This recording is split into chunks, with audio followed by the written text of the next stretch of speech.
Petra. Welcome, guys. Today we have Gina Mollicone-Long with us.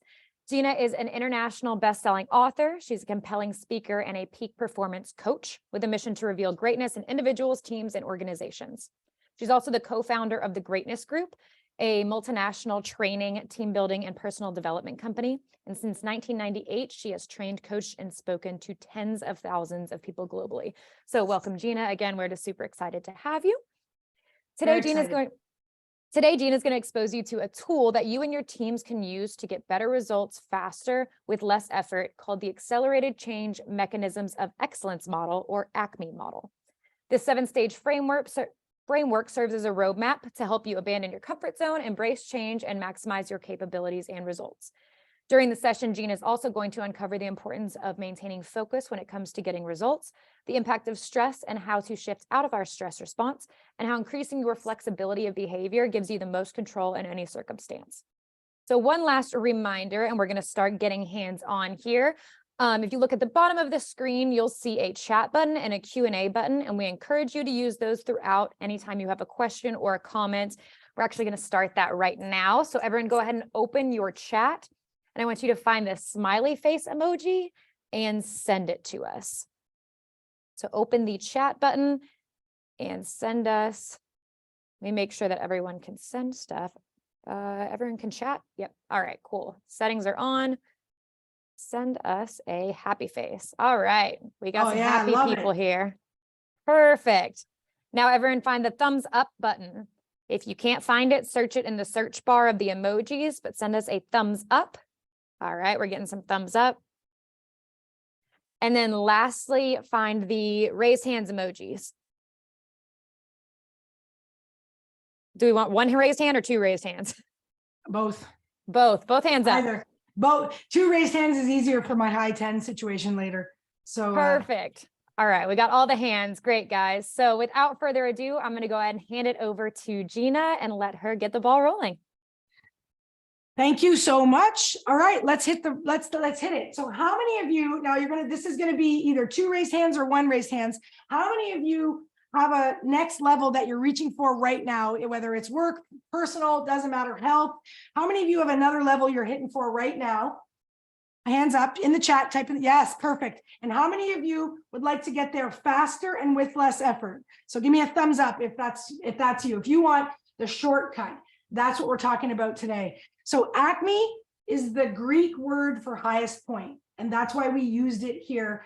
So this program is called Getting to ACME, how to get your results faster and with less effort. My name is Gina Mollicone-Long, coming at you from Greatness U here in Toronto. And what we're going to be doing today, first of all, I want to thank you for showing up. And this isn't a joke. I want to thank Petra for putting this on, and everything they touch is exceptional. And they they promote it really well. They wrote that copy really well. Like I really appreciate that. So I want to thank them for the amazing job they do. But I want to thank you for showing up, because there are 1,000 webinars a day, and I get it. And you always say you're going to go and you don't go, or I'm going to watch the video, you don't watch the replay.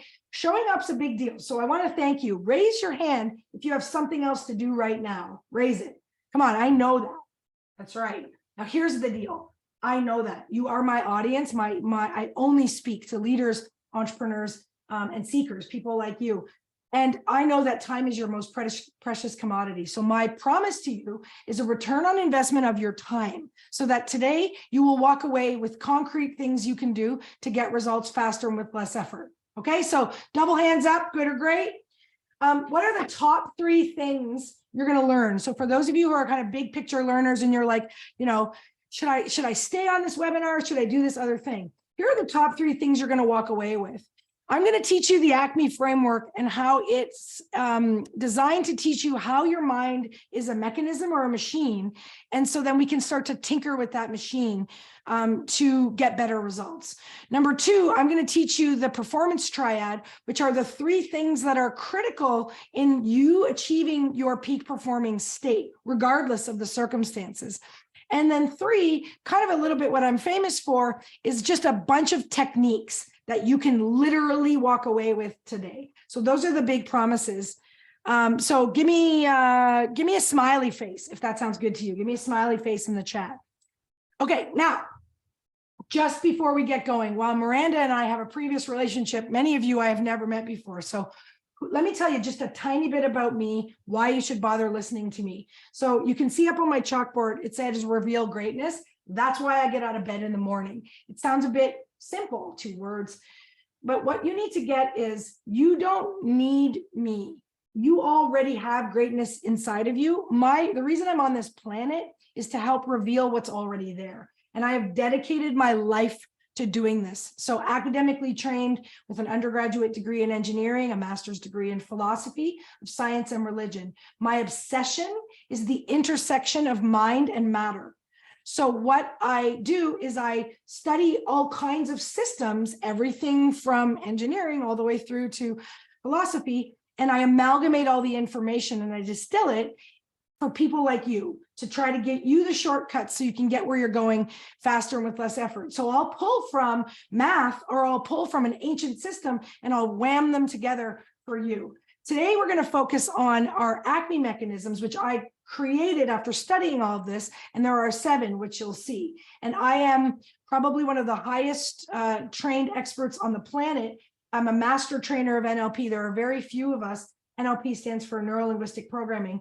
I also hold a master trainer designation in hypnosis, coaching, timeline therapy, HUNA, heart math, et cetera, et cetera, et cetera. So I am extremely studied for your benefit. So that's what I'm going to bring to the table for you today. Okay, enough about me. I got the goods. I'm going to give them to you. Now, who wants to get the most out of this program? Just raise one of your hands or 2 of your hands in the chat. Who wants to get the most out of this? Okay. 2 guidelines. This is very important for learning. Okay? You execute these 2 guidelines and you will actually learn faster and with less effort. Number 1, this is critical. Don't believe everything I say, because if you're sitting there wondering whether what I'm saying is true, then you're going to be sorting true, non-true. And what I want you to do instead, I'm not trying to convince you. What I'm trying to do is to expose you to something you may or may not have heard before. So instead, I'd like you to consider trying it on. So the energy of trying it on is very different than the energy of, proving me right or wrong. So this will enhance your learning. So that's number 1. Number 2 is the concept of the mastermind. So I'm going to bring a level 10 clearly because that's what I do. I operate at this level. If you bring a level 10 to a webinar, then we create a mastermind, which means the whole is greater than the sum of its parts. And legit, we create a learning environment that makes it easier for everyone to learn, makes it easier for everyone to have insight and understanding because we elevate. Now, it's tricky for you because you can see me, but I can't see you. So you could easily be doing something else. And that's fine, but you're going to lose your learning and engagement on that. So instead, what I'm going to say is just sit here for the next 50 minutes, 49 minutes, and give me your full engagement. That will enhance your learning. Then you won't need to watch the replay because you'll have it all ingrained. Okay, so if we're gonna have our first test, normally I would have people shout out. Obviously, you don't have that capability. So you're gonna have to shout in the chat. In a second, I'm gonna ask you a question and I'm gonna want you to type the word 10, T-E-N, capital letters in the chat when I ask the question. And then I want you to give me either a high 10 with 2 hands up or 2 one-handed high fives so that we know that you're on and locked and ready to go. So for this webinar, what level are you going to participate at? Type 10 into the chat and give me a high 10. Okay, great. Awesome. Love it. So what we're talking about today then is how do you get the best result possible? Now, I want you to think about something. Raise your hand. How many of you have ever set a goal that you really wanted, gave it everything you had, and fell flat on your face, failed miserably? How many of you that's ever happened to you? Raise a hand. Yeah, that's right, Chandra. Like, I've been face down in the mud. That's how I wrote my first book. After realizing it's not everything you had, it's everything you think you had. But in life, if you want to win, you've got to give it everything it takes. You've got to give it what it takes to get that result. Now, I want to illustrate this with a video. So I'm going to play this video for you. Watch, and then we'll discuss.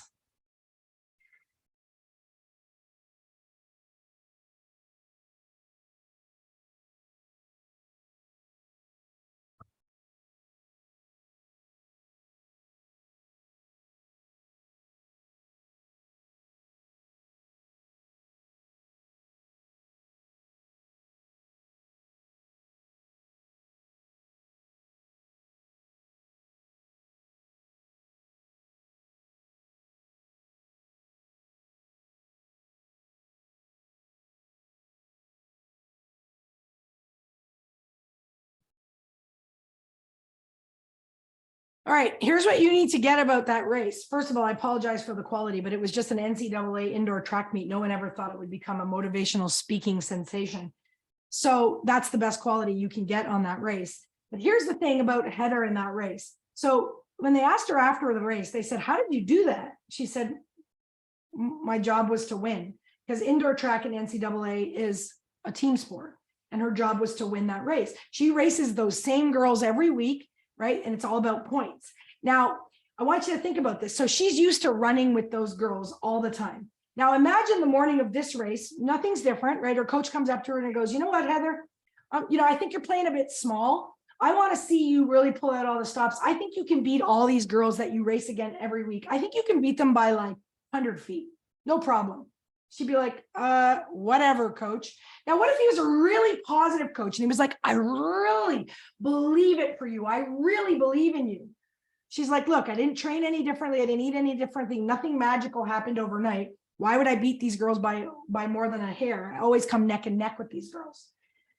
Now, there she is in the race. Worst thing that can happen to a runner in a race is to fall down. What she does is very interesting. She falls down, she gets up and she runs. Where? Towards her goal. How does she know what her goal is? Because she's clear on what she wants. She falls down, she gets up and she runs because she's clear on her job. She falls down and she gets up and she runs. She doesn't complain. She doesn't call the ref over. She doesn't ask for a do-over. She doesn't try to take someone else out in the process. She doesn't sit there and sulk. She falls down, she gets up and she runs. She adapts to the circumstance. She gets up and she runs. Where does she run? Towards her goal. And what does she discover along the way? That she was made of more than she thought she was. Because at the end of that race, when she beats them all, she had come from zero and lost at least 100 feet, if not more. 200 feet, I can't really tell by the scale, but she lost a lot of distance. And she ended up winning the race, which means that she beat them by more than she ever thought she could. Now, that belief didn't come from her coach. It didn't come from a book. It came from her life. And most specifically, it came from falling down. So people look at failure like it's some bad thing, but there's nothing wrong with falling down, because your self-esteem doesn't come from never falling. It comes from being face down in the mud and deciding this ain't over. Deciding to get back up is what provides you to the momentum. So this is the power of the mind over in the mind body. I often refer to the mind body because I'm talking about the mechanism that is your mind body. Is that there's a point where it is not about the outside. It's not about your coach. It's not about your training. It's not about the conditions. It's not about the perfect weather. It's about you and what you believe or don't believe. It is the power of the mind. Now, how many of you would like to have a visceral experience right here in this webinar, even though I can't see you, of the power of your mind? Raise your hands if you'd like to actually have that experience, because you've heard people say this before. People like me talk about the power of the mind, and then you're sitting there going, I don't really know what that means. So I'm going to give you an experience. Now, as with any change, there are only two preconditions required to achieve anything. And I am not saying this as a Pollyanna, and I'll show you in a minute why this is true. But for now, you're going to have to take my word for it. You have to have a burning desire for the outcome, and you have to be willing to give it what it takes. Okay. So in this next exercise, you will 100% experience your mind creating a reality. Okay. 100%. If you really want to, so you've got to really want to, and you've got to give it what it takes. And in this case, you need to follow my instructions specifically. If you do exactly what I say, like a 5-year-old would do it. If you say to a 5-year-old, imagine a purple-headed gorilla, they're like, yeah, I got that. Right. So everybody go ahead and imagine a purple-headed gorilla. No problem. Right.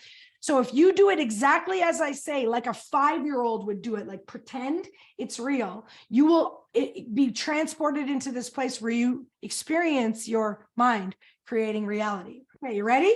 Now, I can't see you. So normally in a webinar, I can see people and I can sort of point them out. You're going to have to do this even if you're alone in your room or in your office in a glassed-in conference room or wherever you are. If you really want to experience your mind creating reality, I want you to stand up. Now, if you're driving, obviously that's a no-go. But if you're in an office or in a room somewhere, stand up.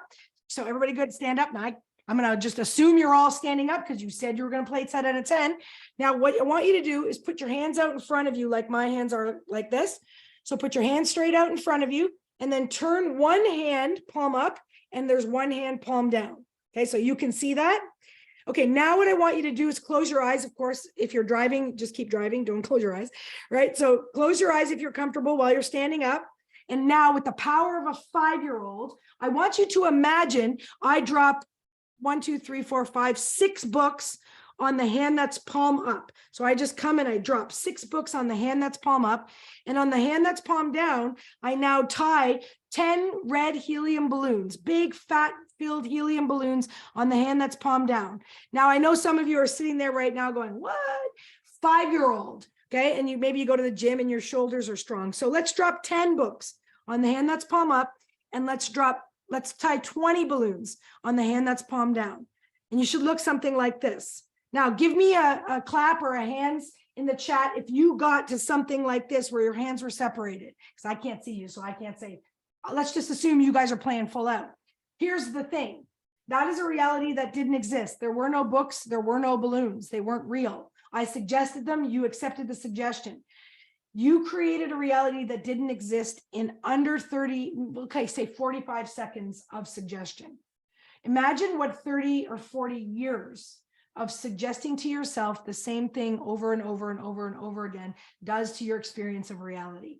Okay, this is the power of the mind. Now, I've said it earlier that we're going to look at mechanistic models. So a mechanism is like a machine.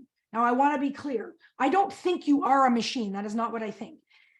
In fact, I think human beings are infinite potential that barely scratch the surface. However, when you take an approach of mechanistic model, i.e. you say, let's assume for a minute the mind is a machine, then you can tinker with the variables. And that's what I do. It's sort of like engineering meets philosophy. So, I'd like to throw this out to you. If you knew how to get what you want, you'd already have it. See, this is how our conscious mind works. Our conscious mind goes, there's the goal, straight line, right? And what produces angst in our life is when that line's not straight. But here's how life actually shows up, right? And this is, this is the reality of life. Life is not a straight line. Now, you're all leaders, you're all seekers. Let me ask you a question. And Miranda, no cheating here, because you probably know the answer to this. If I were to give you the chance to learn one quality as a leader, so you could only develop one quality as a leader for the rest of your life, and it was this one, and you couldn't develop any other quality, what quality would you pick? Please type it into the chat. What quality would you pick if you could only pick one quality for the rest of your life to develop as a leader? Just type it into the chat. Too much good. Motivation, integrity, listen, confidence, servantship. Oh, I like that one. Okay, these are good. These are great, actually. And I'd like you to and wisdom. I'd like you to group all those together, and I'd like you to chunk them up into flexibility of behavior. This is the most important quality you need to cultivate.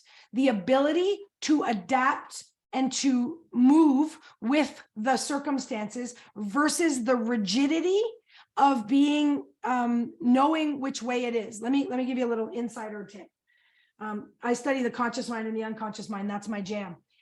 The conscious mind sets the goals. The unconscious mind gets the goals. The conscious mind wants it to be in a straight line. Never happens. The unconscious mind, listen, finds the path of least resistance. And that's how you get what you're going faster and with less effort.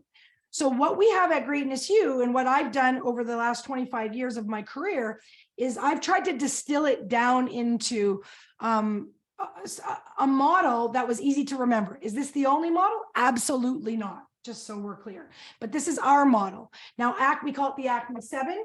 That stands for Accelerated Change Mechanisms of Excellence. There are 7 mechanisms that we here teach at Greatness U. I'd love to be able to teach it all to you in an hour, but it's more like, a couple of months worth of content. But today what I'm going to do is I'm going to cover the first 3, maybe a little touch on the 4th mechanism. They are called the process of change and the cycle of results and the performance triad. Those are fundamental to any goal, to any change, because all goals are just a change in circumstance, right?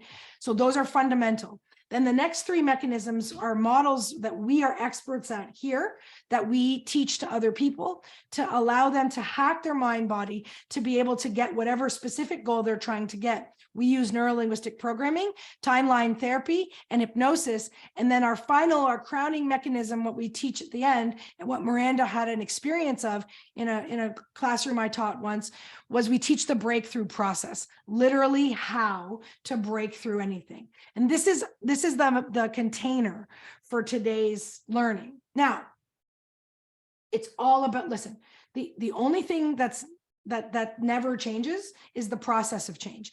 Otherwise, everything's changing. It's a given. And I want to point something out, because we talk a lot about obstacles and failures. My first book was called The Secret of Successful Failing. It's not a book about how to fail, just so we're clear.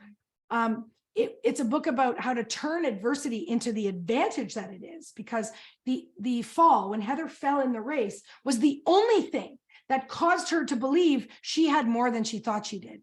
Positive coach, lots of training, positive thinking, webinar upon webinar isn't going to do the trick that rising from the fall creates in terms of belief. So I want you to understand that it's adaptability to circumstances. And I think where people get tripped up is we react to circumstances, so we react outside in instead of responding, which is to observe the outside, go inside to who you are, and then respond. And that's different than reacting. So so people say to me, I don't want to fall. I don't want to hit an obstacle, or I never hit obstacles, or my goal is to avoid obstacles. Here's the thing. There's only one type of person on the planet not hitting an obstacle: someone who isn't moving. That's it. I want you to think about that as we go into this to this teaching. So let's explore the first mechanism now. And this is kind of my expertise. This is where it all started, because as a process control engineer, I became exceptionally skilled at change in systems. And then I just mapped it over to the human. So I'd like to share with you the process of change. Now it's behind me on the chalkboard. It's that important, but I want to share with you what are each of these stages, right? So these stages are present in all change. So this process, ironically, doesn't really change. The amount of time you spend in each stage can be different, but this is pretty much the process from the get-go. And there are 5. So A is what we call the comfort zone, right? So in the comfort zone, no change is possible at all. I want you to think of a newborn baby, like a 1-day-old baby, right? Its head's all floppy, and you're like, we're gonna break. So a 1-day-old baby couldn't walk no matter how much it wanted to, and no matter how much its parents wanted it to. Even if you were the most positive parents on the planet, that baby couldn't walk. Okay, so in the comfort zone, no change is possible, 0. Then what happens is eventually you get exposed to something you didn't know, and then you want it. So in this case, the baby develops neurologically, and then one day it has a desire to walk.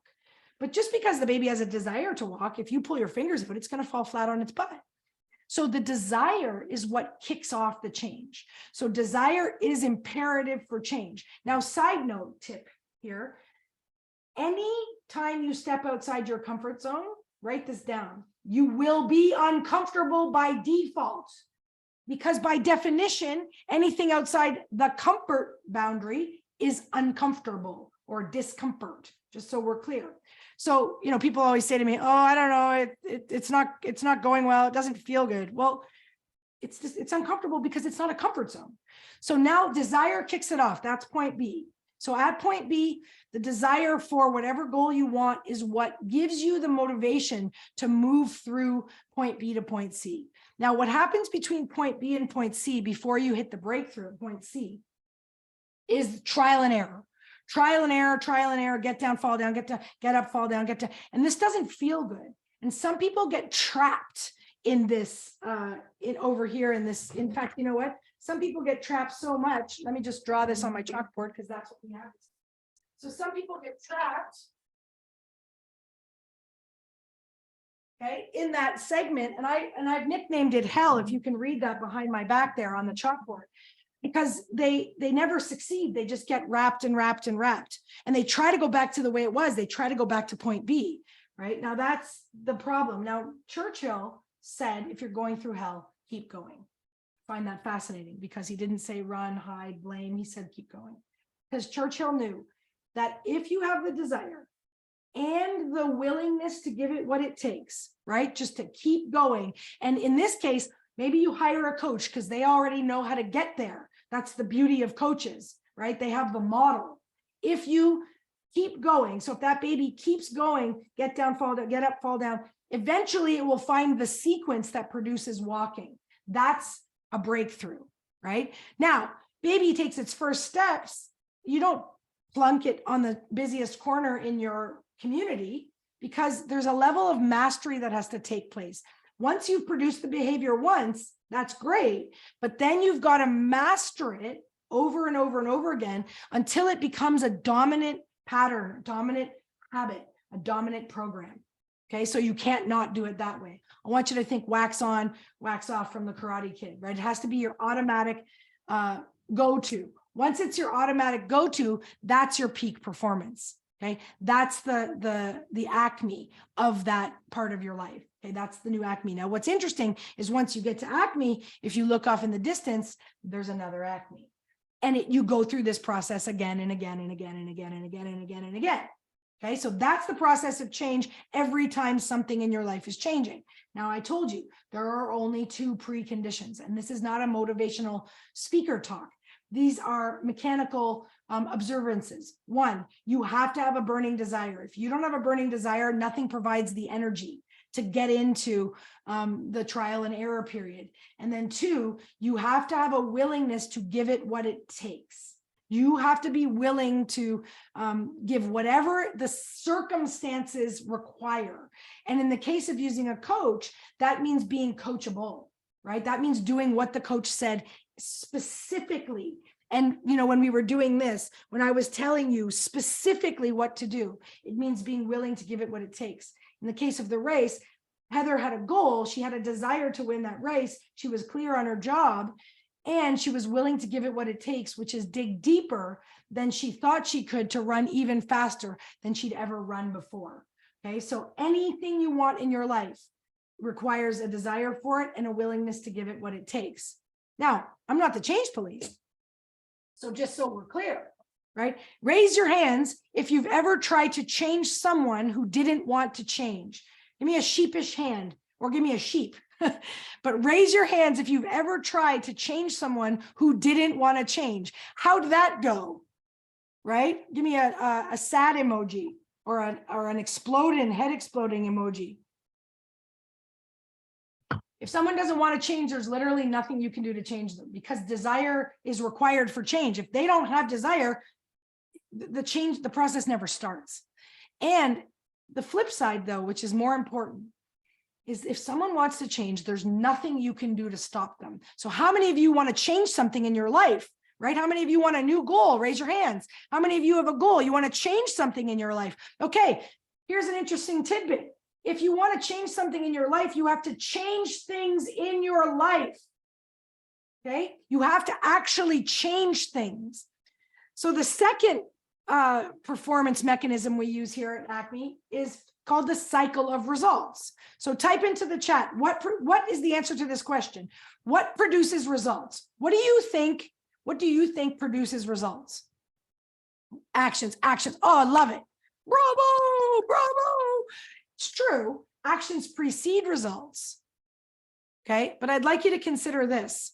Results start in the mind. Your thoughts become things. So about 100 years ago now, and people call me a modern performance coach, by the way, and this was over 100 years ago, a man by the name of Thurman Fleet came up with the model that said, sure, actions precede results. For sure they do, but that's not where they start. He said, thoughts lead to feelings, feelings lead to actions, actions lead to results. So actions absolutely precede results, but that is not where they start. They start in the mind. Okay, they start in the meat suit, in you. So thinking and feeling takes place in your mind, right? So it's like a blueprint. And like, here's the example I give. Let's say you're going to come to my house and I'm going to make you a cake.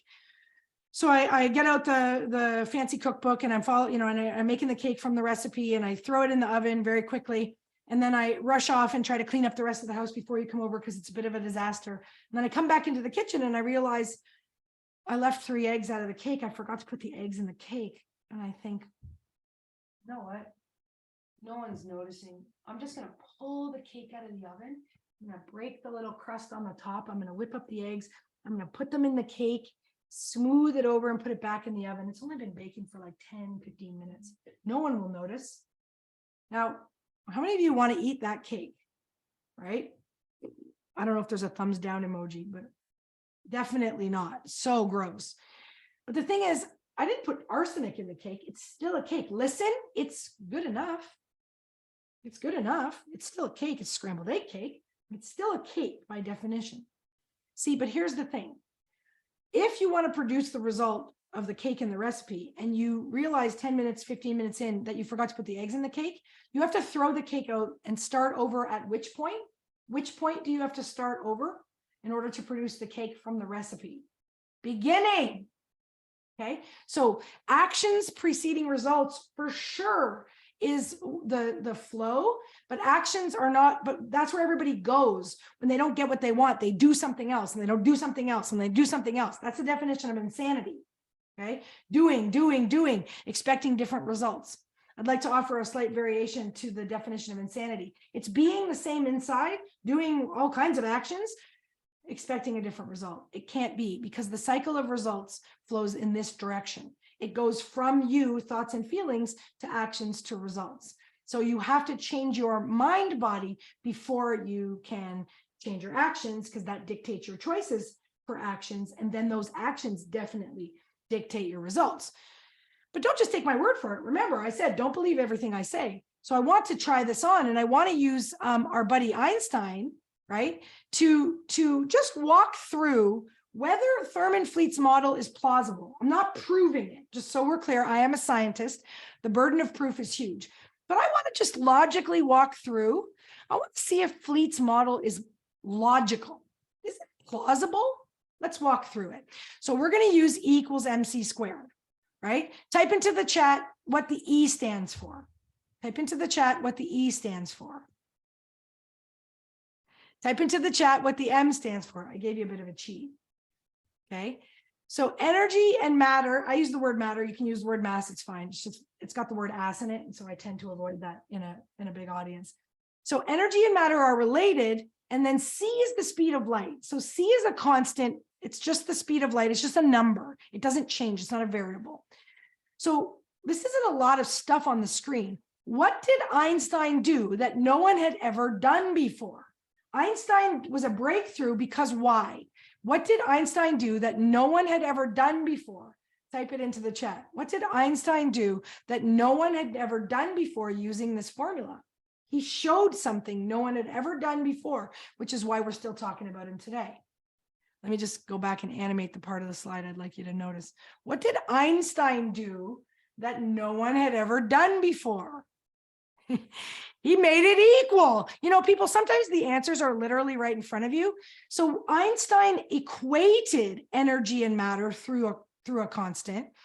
And the thing about it is, he said this. He said, we were wrong. He's talking about scientists, okay? He said, we used to think of as energy and matter as two different things, right? So we had laws governing energy, laws governing matter. He said they're the same thing. So he said, matter is just energy whose vibration has been lowered to be perceivable by the 5 senses. Now that's a lot to unpack. So let's unpack it. I'm gonna use my turtle here for demonstration. So matter, right, is energy. So what? Well, what's he talking about? Because this doesn't look like energy. Energy is something we think like is up here in the, you know, where our text messages come in. So matter is energy whose vibration has been lowered. Well, what's he talking about? What's vibrating? What's he talking about? Is the turtle vibrating? When he says matter is energy whose vibration, what's been slowed down, right? Vibration means to shake. What's shaken? All right. He's talking about the particles, the stuff that matter is made of, atoms, molecules. I don't know. It doesn't matter what the specific name is. So Einstein said matter is energy whose particles shake slower to be perceivable by the 5 senses, you know, seeing, hearing, smelling, tasting, touching. Therefore, everything is energy. Therefore, everything is governed by energetic law. This is critical because if you think about let's use this understanding to dig into the cycle of results, right? So let's take a result. Type into the chat a really fancy car that you want, but you don't have. Like it's like a goal. It's like a lofty goal. It's a type of car you want, but you don't have. Just type it into the chat. Let me get a sense for where the audience is at. Ooh, nice. That's very specific. Okay, so I'm going to go with the first one we saw, which was Mustang Bucket. Love it. Don't even know what that is. So a Mustang Bucket is a car, right?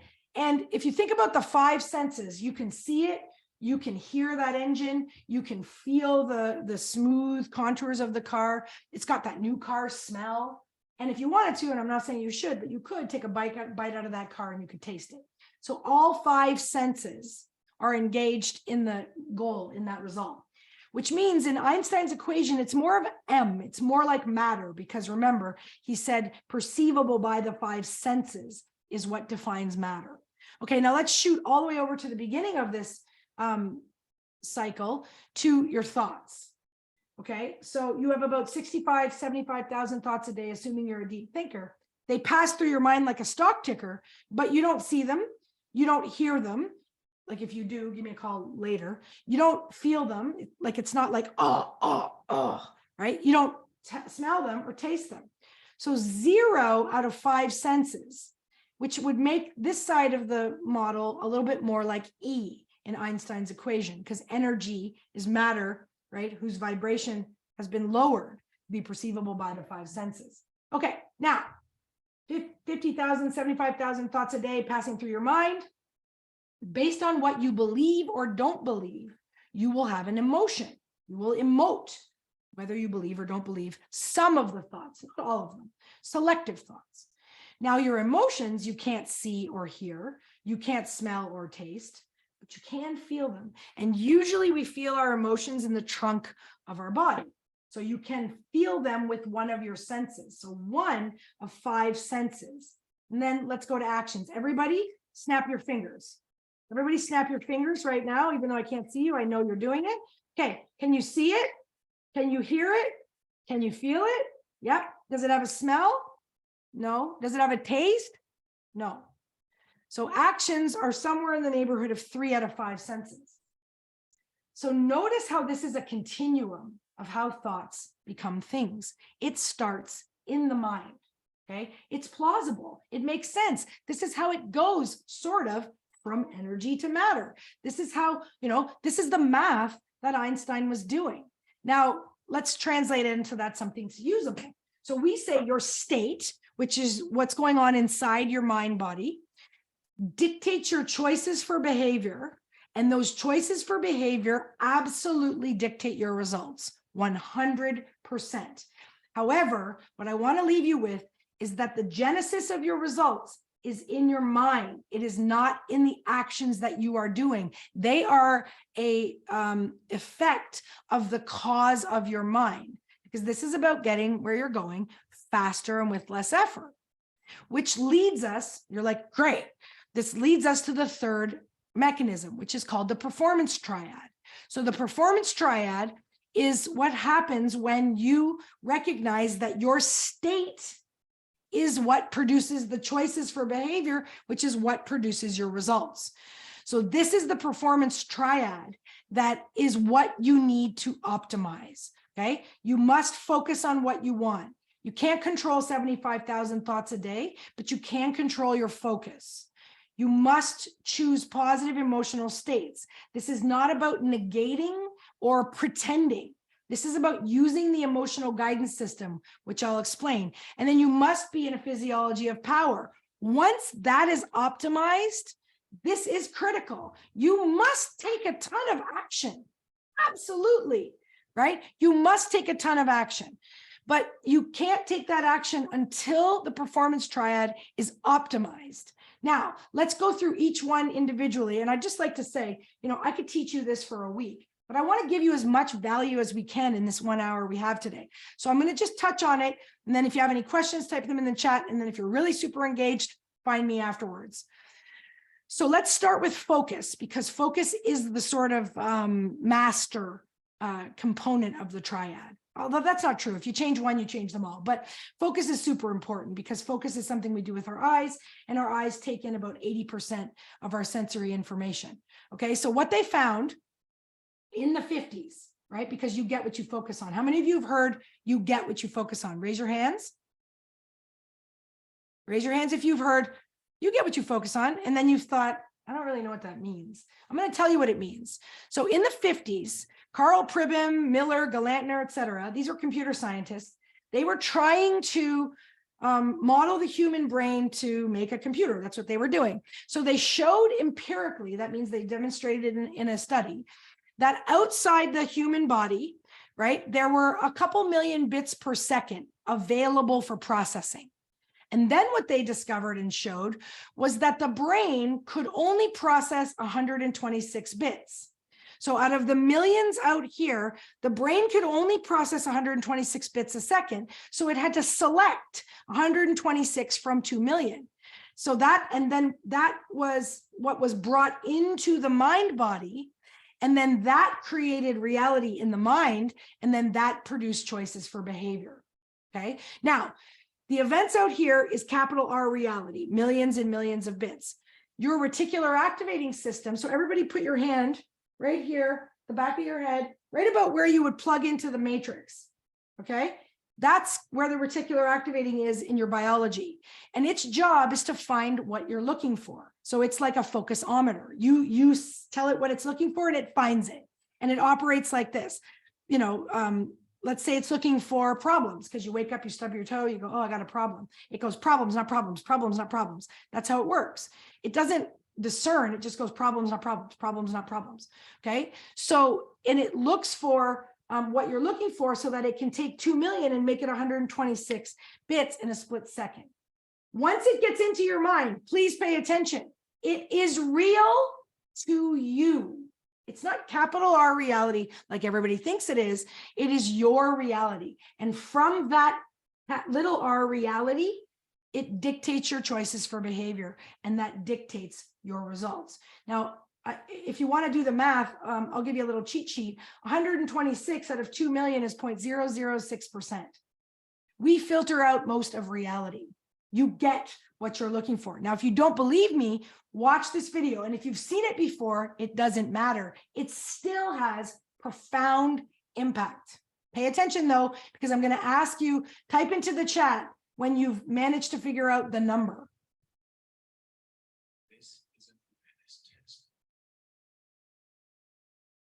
When he passes, does the team in white make?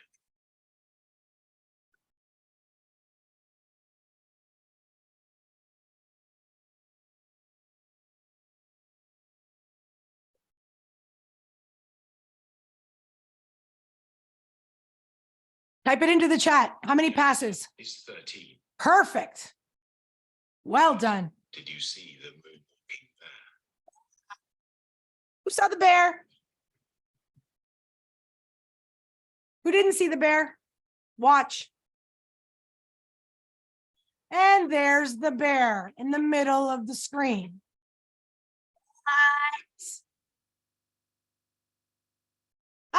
Here's the thing. How many of you have seen it before? Who's seen it before? Who is sitting there going, oh, I know there's a bear. There's a bear in this one. There's a bear in this one. Anybody? Okay, Catherine, you've seen it before. How many passes did the team in black make? Did you notice? Anybody who's seen it before? How many passes did the team in black make? You have no idea because you were looking for the bear. See, you can only find what you're looking for. Okay, that is it. So here's the important part to take away from this. There are millions nowadays, that was in 1954. I'm going to say billions, possibly trillions of bits of information available in the quantum reality, in our reality. Our reticular activating system can only filter down to hundreds. People will say to me, oh, I heard it was 800. I heard it was 600. Doesn't matter. Here's the thing you need to get. The scale is millions, billions, trillions, hundreds. Millions, billions, trillions, hundreds. You filter out most of reality. I'm going to give you a hint. You are focusing on what you don't want if you are getting what you don't want. Even if your words sound nice, you have to focus on what you want. People are like, well, what am I supposed to do all day? Monitor my focus? No, luckily, this meat suit is an incredible design, okay? Luckily, built right into the system is a way to know when your focus is diverted away from what you want. And my teacher, Tad James, who passed away last year, used to say negative emotions, the emotions you would classify as negative, are a warning signal from the unconscious part of your mind to fix your focus. That's what he used to say. So what are we supposed to do with this information? Well, if you get into a negative emotional state, first of all, and I'm not joking, you have to pay attention to your emotions. You literally have to stop what you're doing. Now, I'm a very emotional person, obviously. And so my whole life, I got all kinds of emotions, and people used to say to me, Gina, just snap out of it. You just snap out of it. And I hated that. And then as I got a bit older, I realized I'm going to lean into that. And I took the word snap and I turned it into an acronym for the emotional guidance system. Every time, every single time you feel a negative emotion, you have to stop what you're doing, notice the emotion, alter the emotion, and then proceed. Snap. Now, what do you mean? Well, listen, I teach a gazillion techniques, right? And any of the techniques I teach are amazing. You alter the emotion. You've probably learned other techniques that are also amazing. That's where you do them, in the alter. But the thing is, you need to notice what the emotion is. Stop, notice, alter, proceed. Let's do a quick one. How many of you have ever been frustrated? Just like it just get tripped up by your frustration. You get kind of stuck in a frustration loop, right? Okay, here's a technique. So you feel that frustration, stop what you're doing. Notice, this is called frustration. And then do this altering technique. Everybody try this right now, unless you're driving. Look up at the ceiling and smile, like a big selfie smile, okay? Smile, smile, smile. Look up at the ceiling and your frustration will disconnect. Then proceed.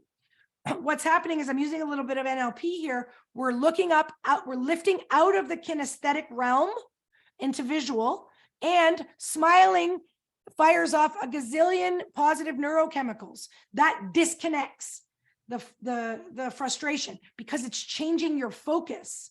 Then the emotion will disappear and you proceed. I also have a technique, which I don't have time to do on this webinar, but it's on my TikTok, I think, for erasing anxiety. And it's amazing. It's like a 20-30 second technique, and it erases anxiety, because anxiety is the master warning signal that your focus is on the wrong thing, because anxiety is fear of the future. So if you want to do that, you can follow me on TikTok, Gina Mollicone. Somewhere in there, there's a video called Anxiety Eraser. Watch it if you have worry or anxiety. Now, so focus on what you want, choose positive emotions. This is how you do it, right? Snap out of negative ones. The final tactic of the triad is a physiology of power, right? It doesn't take a rocket scientist to know. Well, here, I won't give it away. Which graph do you think exhibits a higher power individual, somebody with more coherence? The blue one or the red one? Which one would you want to be? The person in the blue one or the red one? Which one do you think produces better? Yeah, right. Look at blue. It's smooth. There's no effort, right? That's called coherence. That's a physiological state. It can be measured. The red graph is incoherence. Interestingly enough, these particular graphs, which were supplied by HeartMath, were induced by emotional inducement. So negative emotions make you incoherent in your meat suit, and positive emotions we would call positive, make you coherent. The number one barrier for everybody is stress. How many of you raise your hand if you have too much stress? Raise your hand. Okay. In the sentence, I have stress, right? I have a turtle. I have a stuffed turtle. The stuffed turtle is a noun. Okay. I have stress. Stress is the noun. I can put the turtle in a wheelbarrow, right? It's a person, place, or thing. I can't put stress in a wheelbarrow, which means it's not a real noun. This is NLP, neuro linguistic programming. It's language. Stress isn't a noun. It's a nominalization. Nominalization is a noun, is a word that looks and functions like a noun in a sentence, but it's actually a process word. It's a verb. Stress isn't something you have, it's something you do, which is good news because you can undo it. And here's how we're going to undo it. I'm going to teach you a breath technique that will halt a stress response in under 90, 100 seconds, 120, 2 minutes. 2 minutes will halt any stress response. And if you were to do it on purpose for 15 minutes in a row in the morning, like if you were to set your state deliberately, it actually induces the coherent state that you saw the blue graph. Okay, so this is the technique. So basically, let's think about what your grandmother used to say to you. When you were little and you were fighting with someone, your grandmother would say, okay, everybody stop fighting and take a what? Take a what? Stop fighting and take a what? Take a what? Everybody take a walk. Yeah, take a chill pill. Grandma would say, stop fighting and take a deep breath, right? Take a shot of bourbon and count to what? She would say, take a deep breath and count to what? 10, 10, 10. So there's a clue there that this has to do with a breath rate. So basically what we want to do is we want to slow down our breathing. So when you are in a state of incoherence, okay, this can also be used as an altering technique for any negative emotion, but stress specifically. Stop and take a deep breath. Deep means feel all the way down to your belly. So everybody take a deep breath and feel your belly rise. Good. And then count to 10. So there are 10, 20, 30, 40, 50, 60. There are 6 breaths per minute in an optimal breathing rate. Any breath book on yoga, meditation will tell you there's a sweet spot about 6 breaths per minute. But the key is to slow down your breathing and breathe deeper than normal. And then, and that's good, that alone will get you most of the way there. But if you want to shift into the state of coherence, you have to activate a feeling of gratitude or appreciation for someone or something in your life. And it can't be a thought of gratitude. It has to be the feeling of gratitude. Okay. If you do that, if you breathe slower and deeper than normal, whilst activating a feeling of appreciation or gratitude in 100 seconds, this is a graph from a human being, you will go from a state of incoherence into a state of coherence in approximately 2 minutes. That's any stress response on average. And then deliberately 15 minutes in the morning will get you rocking and rolling for the day. Now, let's all try a few breaths like this. I'm going to guide you through it. So unless you're breathing, follow along. Okay, blow out all your air. Put your hand on your chest by your heart and put your hand on your belly. Okay, breathe in. Imagine breathing in through your heart. Okay, now breathe out. Good. Take another breath. Imagine breathing in through your heart and activate a feeling of appreciation or gratitude. And then breathe out. For those of you that are of trouble activating it, on this next breath, think about a time when you were totally grateful.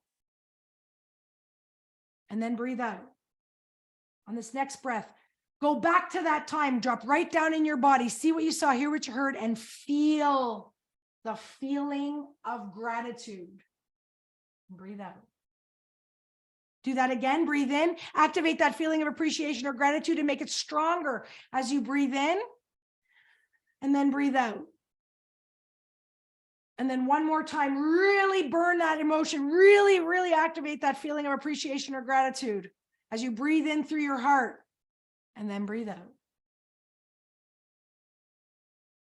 Give me a clap if that was profound. And that was we only did 1 minute. You do that for 2 minutes.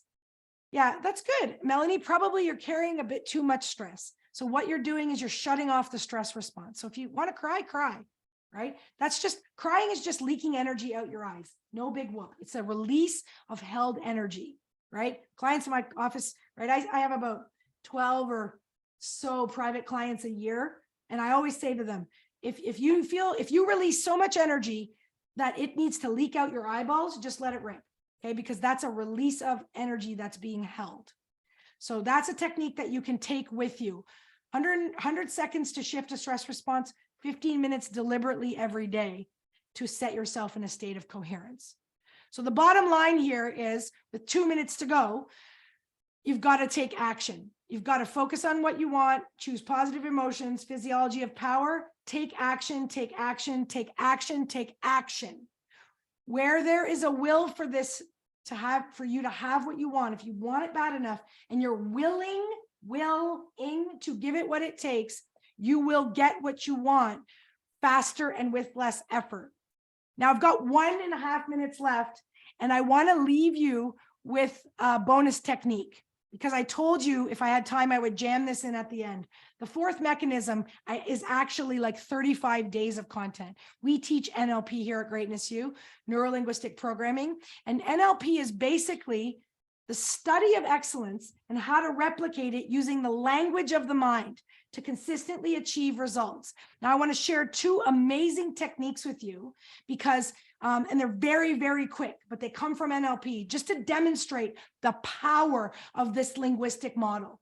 The first technique is super cool. So I'm going to use this technique with you. I want you to type into the chat what pops into your mind immediately.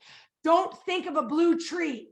Immediately pop into the chat what you're thinking of right now. When I say, don't think of a blue tree, the unconscious mind does not process the word don't. Everything you say after the word don't is accepted as a command. So say it in life the way you want it, right? Instead of saying, I don't want to be broke, I want to be affluent. I don't want to blow the sale. I want to make the sale. Even when you're talking to your kids or your partner, don't forget your homework becomes remember your homework, right? Say it the way you want it. Don't is the most powerful word. Use it properly. So I say things like, don't think it's easy to just get your goals. Don't think you're great coming out of the door. Don't think you have greatness inside of you. I say this shit all the time. These are commands. Use don't. This is the mind and how it works. Now, the final technique I want to leave you with blew up the internet. They made me go on TikTok a month ago. I didn't want to, but I did because it's short form video. I did this next technique and it's now trending at about 270,000 views. It just went ballistic. This is called the agreement frame. This is for when you are talking to someone that doesn't have the same perspective as you, either in a negotiation or a conflict, or you're trying to engage someone in a new idea. Okay, I want you to stop using the words understand and but. If you understood someone, you would filter the exact same 126 bits they do, and no one does. Okay, so understand needs to be eliminated from your language, and the word but means stop listening. The word but means stick your fingers in your ears and don't listen to me. Now, replace these words with the following phrases depending on your situation. So if you're talking with someone you agree with, you would say, I agree with you, and here's my idea.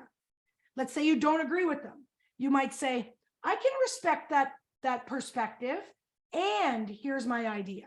Or finally, I appreciate where you're coming from, and here's my idea. Eliminate understand, eliminate but. Insert agree, respect, or appreciate, and the conjunction and. Remember, conjunction junction, that's my function, and joins your acknowledgement of their position and your idea. Their mind will go all the way to the end, and they're more likely to accept it without resistance. If you want to watch that again, just go to TikTok and search for my video that has 250,000+ views. So these are the 2 most powerful, teensy little techniques I could teach you in the end to give you a taste of the power of NLP.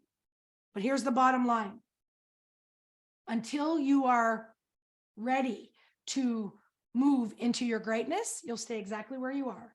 But the minute you want to move and you're willing to give it what it takes, hopefully using these techniques and this understanding, you'll get there faster and with less effort. So that is the official end of our webinar. For those of you that have to go. For those of you that want to stick around, I'll do some impromptu Q&A at the end if there are any questions. If not, have a fantastic day. Thank you so much for letting me jam 2 weeks worth of content into an hour. Guys, thank you so much for being on. And thank you, Gina, of course, for bringing the energy and the knowledge. You'll all receive a recap in the next 24 hours that includes all of the resources that were mentioned and then a link to rewatch or to share this webinar with your team. Be sure to check out petracoach.com and click our events tab for more events like this and to view some of our previous ones. As always, if you have any further questions, you can reach out to us at info@petracoach.com. I'm going to formally end it. And if you would like to stay on and ask Gina a question, she will be hanging out for a few minutes. So thank you again for joining us today.